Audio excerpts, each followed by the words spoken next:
Bonjour, alors aujourd'hui nous allons voir comment gérer ses clients sur les outils Time. Donc lorsque vous êtes sur la page d'accueil de la plateforme web, il faut cliquer à gauche dans l'onglet Facturation, puis dans l'onglet Clients. Ce qui vous permettra d'avoir une visibilité sur la liste complète de tous vos clients. Vous pouvez bien sûr filtrer chacun de vos clients grâce au filtre qui se trouve juste ici, avec le montant facturé hors taxe ou TTC, le montant encaissé et le montant en cours par ordre croissant ou décroissant. Vous pouvez également filtrer vos clients par statut. Vous pouvez également masquer vos clients si vous souhaitez grâce au pictogramme qui se trouve à droite juste ici. Lorsque vous cliquez, le client est masqué, donc il n'apparaît plus dans la liste. Et afin donc de le faire réapparaître, il faudra cliquer sur le filtre Action juste ici, cocher les clients qui ont été masqués afin d'appliquer le filtre. Ensuite, vous allez voir de nouveau apparaître le client que vous aviez masqué et afin qu'il puisse être de nouveau apparent dans la liste totalement, il faudra de nouveau cliquer sur le pictogramme afin qu'il ne soit plus masqué.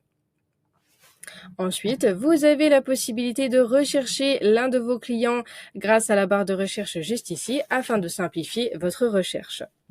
À droite, vous pouvez importer des clients qui se réalisent via un fichier CSV qui doit respecter les critères indiqués dans le modèle d'import que vous pouvez télécharger.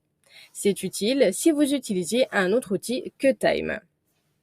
Vous pouvez également créer un nouveau client en cliquant à droite sur Nouveau client. Vous allez pouvoir renseigner les informations de l'entreprise, des contacts et également des notes si vous souhaitez. Et afin de créer ce client, il faudra cliquer en bas sur Ajouter.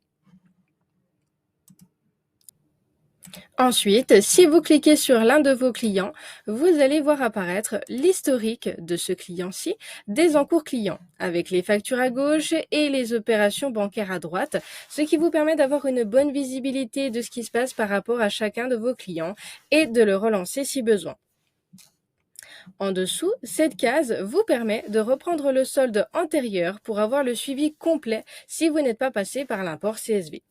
Bien sûr, vous pouvez modifier le montant grâce au stylo qui se trouve en haut à droite. Si l'on remonte, vous pouvez relancer votre client en cliquant sur Relancer le client. Un modèle de mail apparaît que vous pouvez paramétrer et il vous suffit de cliquer en bas sur Envoyer afin de relancer votre client par mail rapidement et simplement. À droite, juste ici, vous avez la fiche client qui apparaît. Vous pouvez bien sûr l'agrandir et la modifier en cliquant sur le stylo qui se trouve en haut à droite. Ensuite, dans l'onglet devis juste à côté ici, vous allez avoir l'historique des devis pour ce même client. Vous allez bien sûr toujours pouvoir filtrer par statut avec le statut enregistré, accepter, refuser ou annuler. Et vous pourrez effectuer donc un téléchargement du devis en PDF, dupliquer le devis, c'est-à-dire créer un autre devis à partir du précédent, ou alors annuler le devis. Vous avez toujours la fiche client qui s'affiche à côté du nom de la société. Vous pouvez rechercher des devis grâce à la barre de recherche afin de la simplifier.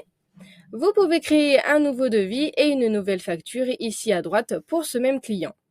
Les 3 points juste ici vous permettent d'exporter l'encours en CSV ou de supprimer le client si vous souhaitez. La manipulation est similaire sur l'application mobile Time Invoice et si vous avez des questions, nos équipes restent disponibles.